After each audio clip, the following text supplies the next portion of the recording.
সংসার, বাজার, ব্যবসা, আয় রোজগার, স্ত্রী, পুত্র, পরিজন, কদম কদম, বিন্দু বিন্দু, নিঃশ্বাস নিঃশ্বাস আমি অনুসরণ করব একজনকে, তিনি মুহাম্মাদুর রাসূলুল্লাহ সাল্লাল্লাহু আলাইহি ওয়াসাল্লাম।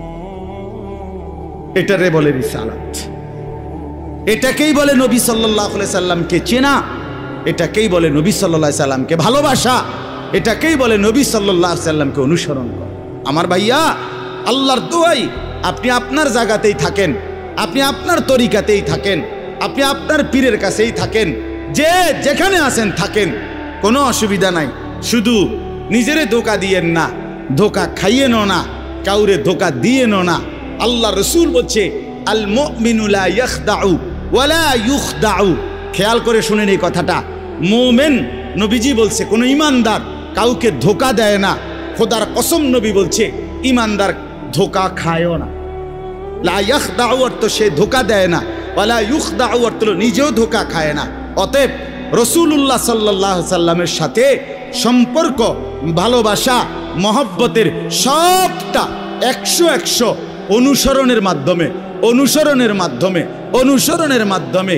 চেহারায় যার দাড়ি নাই সে রসুলকে ভালোবাসে না, ঘরে যার স্ত্রী বেপর্দা সে রসুলকে ভালোবাসে না, উপার্জনের মধ্যে যার হালাল নাই সে রসুলকে ভালোবাসে না, জীবনে যার সুন্নত তরিকার অনুসরণ নাই সে আল্লাহর রসুলকে কশ্চিন কালেও ভালোবাসে না। ভালোবাসে বললে এটা ভালোবাসার নামে ধোঁকা, মিথ্যাবাদিতা ছাড়া আর কিচ্ছু না। নবী সাল্লাল্লাহু আলাইহি ওয়াসাল্লাম বলছেন, আজকে যদি আমার জামানায় মূসা নবীও বেঁচে থাকতো তো সেও আমাকেই অনুসরণ করত। ঈসা যদি বেঁচে থাকতো সে আমাকেই অনুসরণ করত। লাউ কানা মূসা হাইয়ান লামা ওয়াসিআহু ইল্লা ইত্তিবাই, আমারই অনুসরণ করত।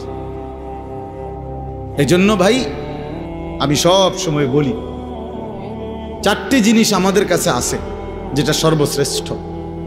এক, আল্লাহ আমাদের রব, তিনি সর্বশ্রেষ্ঠ। 2, মুহাম্মদ সাল্লাল্লাহু আলাইহি ওয়াসাল্লাম আমাদের রাসূল, তিনি সর্বশ্রেষ্ঠ। 3, কোরআন আমাদের কিতাব, এটা সর্বশ্রেষ্ঠ। 4, ইসলাম আমাদের ধর্ম, এটা সর্বশ্রেষ্ঠ। কয়টা হইল?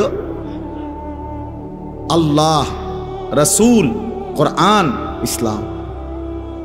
4টি সর্বশ্রেষ্ঠ নিয়ামত যার কাছে আছে। এরপরও যে নষ্ট হয়ে গেল, বরবাদ হয়ে গেল, চরিত্রহীন হয়ে গেল, নাফরমান হয়ে রইল,